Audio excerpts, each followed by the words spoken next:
nemátodos. Las lactonas son endectocidas, nemátodos y también parásitos externos.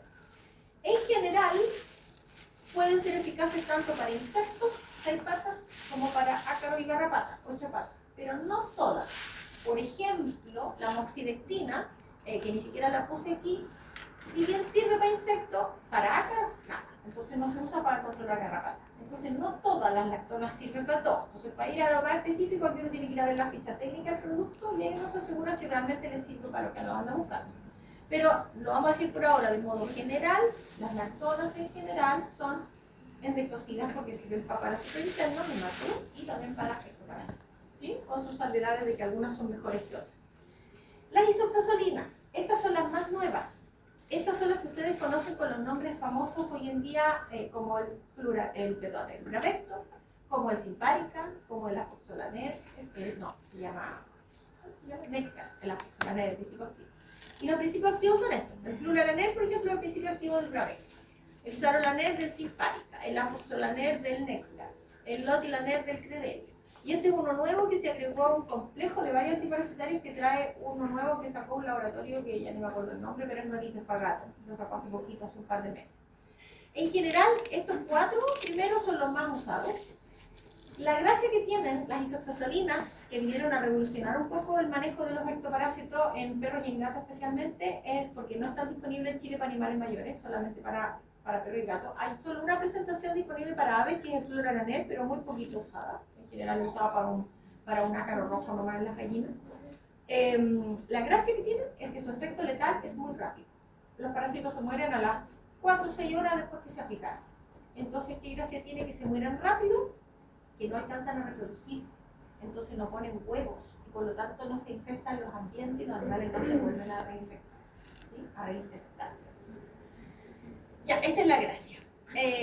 Los piretroides son un grupo súper antiguo que está representado principalmente por la permetrina, la flumetrina y la cipermetrina. La gracia que tienen este grupito es que son, además de insecticida, acaricida, es que repelen. Estos fármacos, si uno los pone en una pipetita, así en la piel, con el contacto con la temperatura del cuerpo emiten vapores. Y entonces algunos artrópodos que tienen sensores en las patitas detectan estos vapores y dicen, no, ahí pero me estuvo porque hay el. Entonces ejercen algún efecto de repelencia. No para todos, pero funciona. Lo malo que tienen, la desventaja, es que su acción letal es lenta. Se demoran hasta 24 horas en matar.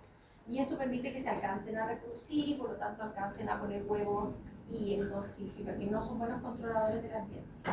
Por eso siempre vienen asociados en general a otra molécula, nunca vienen solitos.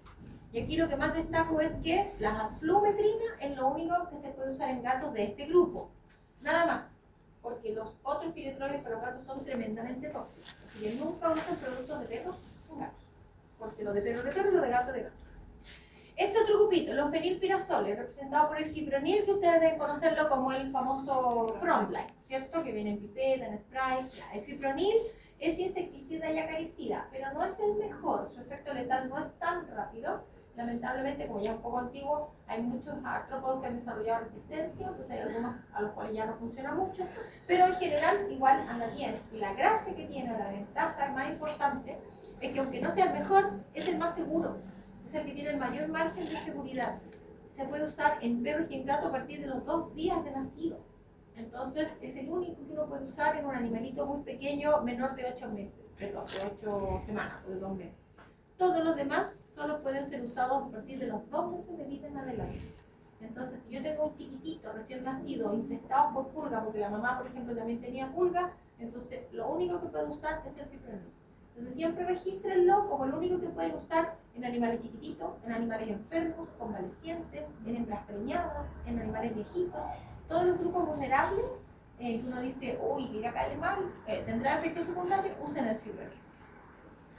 Este otro, el grupo de los neonicotinoides, representado por el imidacloprid. El imidacloprid tiene varias presentaciones, la mayoría de las veces viene asociado a algo más. ¿Por qué? Porque es solamente insecticida, solo sirve para 6 patas. Entonces no lo usen nunca para controlar ni garrapatas ni ácaros.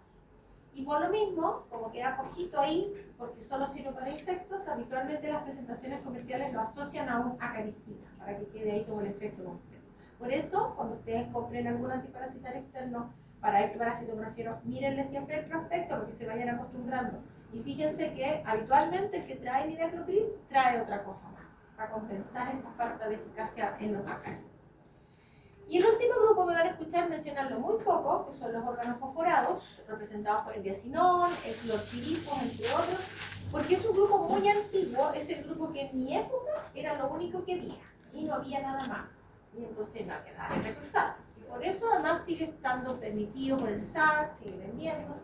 Pero el problema que tienen estos fármacos son, uno, impactan tremendamente al medio ambiente, a organismos acuáticos especialmente. Segundo, algunos artrópodos han desarrollado resistencia y ya no funcionan. Por ejemplo, con las moscas, funciona súper poco. Y con las garrapatas también. Y tercero, son de un margen de seguridad estrecho. No son muy seguros, entonces es posible que algunos animales se intoxiquen, sobre todo si se sobredosifican. En aquellos años, en mi época, ustedes son muy beneficiados porque tienen ahora muchas otras moléculas disponibles.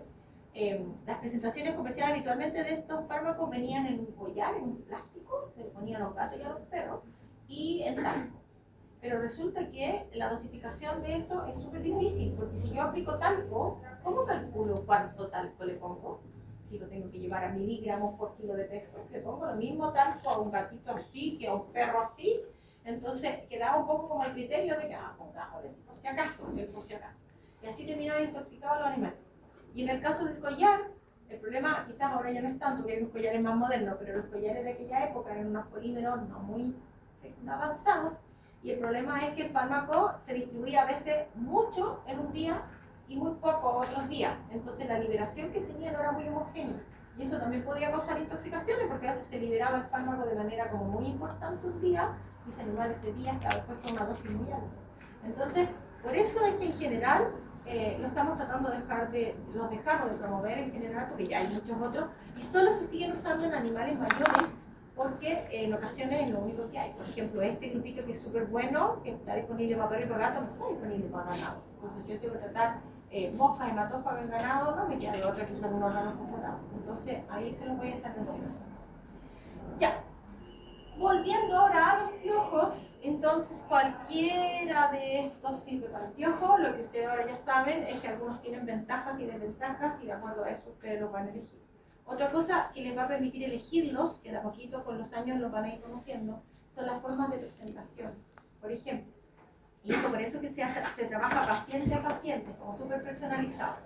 Yo, por ejemplo, puedo preferir un collar cuyo efecto dura 6, 8 meses. Y yo digo, fantástico, le pongo esta cuestión y me olvido, ¿no? 8 meses más, no le cambio el collar y queda súper protegido para poder garrapar. Claro, eso funciona a lo mejor súper bien con un tutor olvidadizo, que no va a ser constante, no le va a poner todos los meses algo, entonces ya, mejor póngale un collar y olvídese 6 meses de la cuestión. Pero ¿y si ese perro es bueno para el agua y tiene en la casa piscina y todos los días chapuzón? Entonces el collar le va a durar menos de 5 meses y va a estar los otros 3 meses de adorno el collar para sostener la chapa. Entonces va a depender mucho de cada perro. Puedo elegir otro, por ejemplo la pipeta típica transdérmica que se pone entre los hombros. Súper bien, me olvido de estarle dando una pastilla, no lidio con el gato. Pero los gatos, algunos que son atópicos, hacen reacciones adversas al sitio local de inoculación y después quedan así por varios meses, porque hacen reacciones adversas, sobre todo los que son alérgicos. Entonces las pipetas, los individuos alérgicos, hay que usarlas con precaución. Sobre todo además si también el dermatólogo como es alérgico lo tiene tapado a baño toda la semana. Entonces si lo baña, el producto se arrastra y no le va a quedar nada, a 2 semanas ya no tiene nada. Entonces se lo tendrá que dar mejor oral. Pero en un gato medio feral, ¿cómo le meto una pastilla por la boca? Entonces se fijan que va a haber también otras formas de elegir el fármaco. Siempre elíjanlo por la eficacia. O sea, no sirve nada una pipeta por no darle algo por la boca si no tiene efecto para lo que ando buscando. Pero la segunda forma de elegirlo va a tener que ver con la forma de presentación y adecuarla a cada paciente. ¿Sí? Por eso en la anamnesis es súper importante rescatar ahí el historial de cada paciente.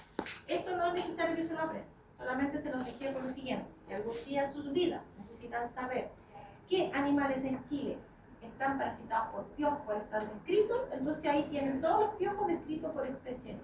¿Okay? Esta es la realidad nuestra en Chile. Ya. Segundo grupito, termino este y les doy su descansito. Como habían dicho, término de clase, porque ¿qué razón? A ver, si hacemos descanso, nuestra clase termina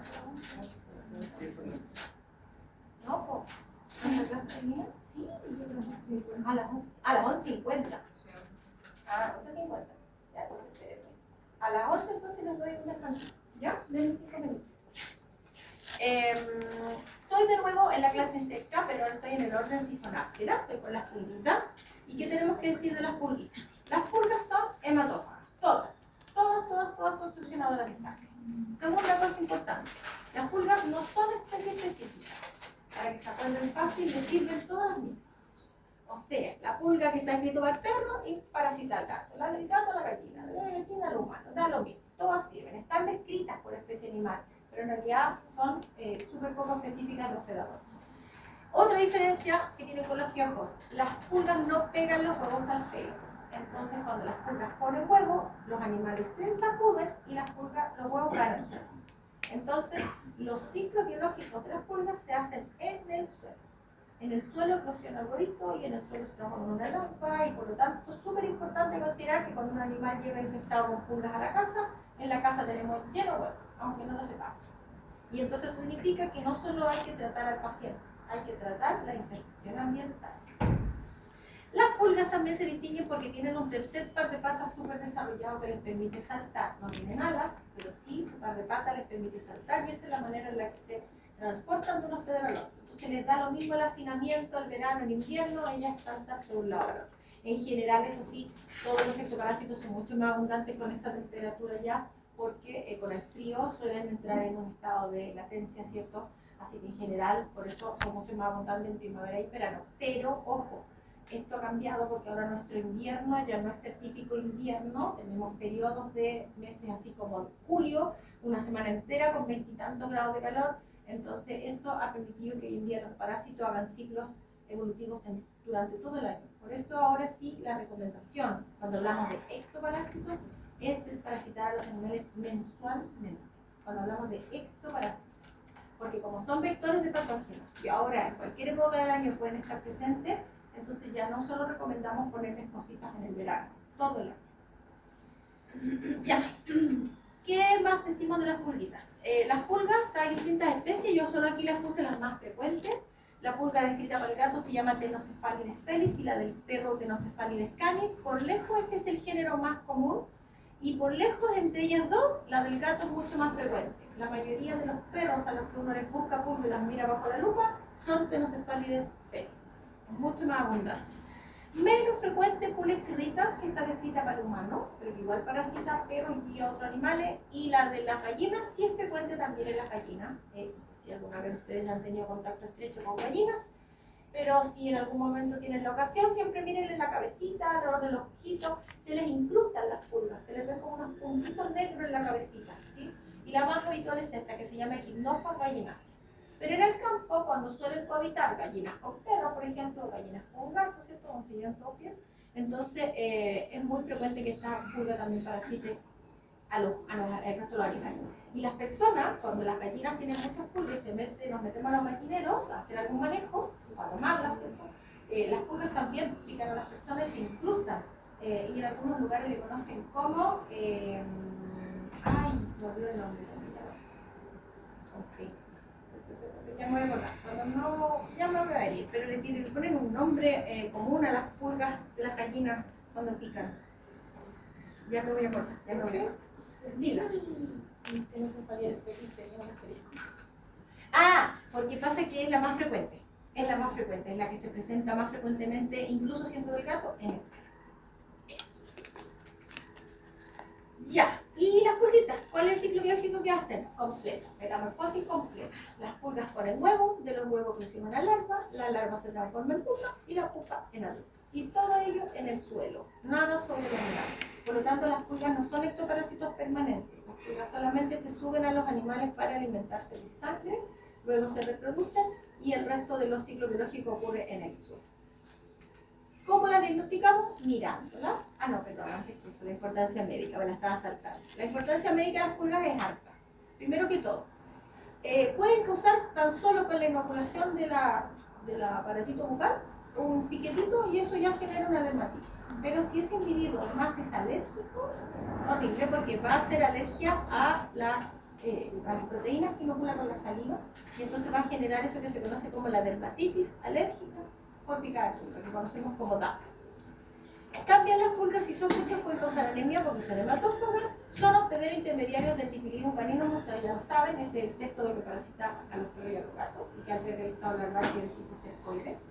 Y son vectores de varios patógenos, como cuáles. Las pulgas pueden transmitir entre los gatos micoplasmas. Pueden transmitir una bacteria entre los gatos que se llama Bartonella henselae, y el problema de esta bacteria es que es zoonótica. Y en las personas causa una enfermedad que se llama el arañazo del gato. No sé si lo han escuchado alguna vez. La enfermedad está causada por la bacteria, pero la bacteria la transmite la pulga. También transmiten riquecias, que también son bacterias, y que en humanos se está viendo que causan zoonosis importante. En algunos casos producen fiebre, linfadenopatía, distintos trastornos. Y esta que está acá, siempre la nombro solo por la importancia histórica que tuvo, porque actualmente ya no es un gran tema. Por ahí queda uno que otro país en el mundo, pero que ya casi ningún país del mundo la tiene. Es que esta bacteria que se llama Yersinia pestis causaba la peste negra o peste bubónica en las personas. Y se murió mucha gente en Europa en el siglo XV, porque en esa época no había antibióticos. Y esta bacteria la transmiten las pulgas, especialmente de los ratones. Y los ratones tienen hartas pulgas. Incluso a veces en las zonas como rurales de parcelas, la gente revisa sus animales y dice, pero si no tiene pulga. Claro, pero es que si está en un ambiente medio rural y hay roedores, los roedores tienen hartas pulgas. Y como no son especies específicas, las pulgas de los ratones pican a los perros también. Y esta bacteria, de todas maneras, ya prácticamente casi ningún país del mundo ya es afectado por esta bacteria, por suerte, pero sí los roedores la transmiten, las pulgas de los roedores, perdón. ¿Pero afecta la posibilidad de que contagien, por ejemplo, el virus? El virus en el caso del gato de inmunodeficiencia, mira, yo no he escuchado nunca. Siempre in vitro a veces hacen pruebas con los ectoparásitos para probar como su potencial vectorial. In vitro muchas cosas funcionan. In vitro encuentran así, si tú le das una bacteria y después la revisas, oh, sí tenía la bacteria. Pero que naturalmente después la vida misma, in vivo, hagan lo mismo, no, nunca al menos yo he escuchado que se haya reconocido que las pulgas transmitan de manera in vivo, naturalmente, el virus ni de la leucemia ni de la inmunodeficiencia. Muy buena pregunta. Sería horrible además, porque allí es ya todos los gatos. ¿Cómo se diagnostican? Revisando el pelaje de los animales o el plumaje de las gallinas, ¿cierto? Buscándolas, pero como son saltarinas y difíciles de pillar, y además que a veces no ver pulgas en el pelaje no significa que no las tengan, solo que uno no las vio. Entonces lo que uno puede hacer indirectamente es frotar con un algodón húmedo el pelaje, porque como las pulgas son hematófagas, defecan hemoglobina, y eso es de color rojo. Entonces si yo paso humedecido un alcohol y el algodoncito queda de color rojizo, podría ser ese TQ. Indirectamente uno podría hacer el diagnóstico. ¿Cómo las trato? Todos los grupos que mencionamos antes, ¿cierto? Son efectivos contra las pulgas, unos más, otros menos, ¿cierto? Pero son todos súper efectivos. Y algo que es tremendamente importante, como las pulgas hacen sus ciclos biológicos en el ambiente, entonces no basta solo con aplicar un producto en el animal, sino que hay que recomendar aspirar todo el entorno domiciliario cuando llegó un animal con pulga a la casa. Aspirar es mucho más eficiente que usar un insecticida, porque los insecticidas no matan los huevos, no son homicidas, sí a las larvas y a las pupas, pero no a los huevos. Los insecticidas impactan horriblemente el ambiente y pueden resultar tóxicos si quedan pegados en los platos de los animales de comer, de agua, en los juguetes de los niños y no son bien usados porque son residuales en el ambiente y pueden terminar causando intoxicaciones. Entonces, se han hecho estudios comparando la eficacia de poner un insecticida versus aspirar y se ha visto que la eficacia es casi la misma. Entonces, aspirar, porque con ello uno aspira los huevos, las larvas y las pupas. Eso sí, hay que vaciar la bolsita del aspirador, no hay que dejarla ahí en el guardar el aspirador. Y lo otro es que idealmente los lugares donde los animales pasan la mayor parte del tiempo que en algún momento les llegue el sol, porque las larvas de las pulgas son súper sensibles al sol, entonces son fotofóbicas, no les gusta. Entonces se mueren si uno expone sus ropitas, sus camitas, ¿cierto? O llegan solcito a los lugares donde pasan gran tiempo. Y si los perros, por ejemplo, sobre todo, son viajeros con uno en el auto, hay que aspirar también el auto, porque también ahí puede haber estados naturales. Ya, ahí está el grupo de pulgas que afectan principalmente a los animales en Chile. En Chile nosotros no tenemos descritas pulgas en ganado, solamente perro, gato y gallina. ¿Okay? Ya, chicos. Entonces, ¿les parece un alto en el camino? como ver resfriado. Hagamos 10 minutitos de descanso para que tomen agüita, café, que sea. Y nos juntamos 10 minutitos a las 11.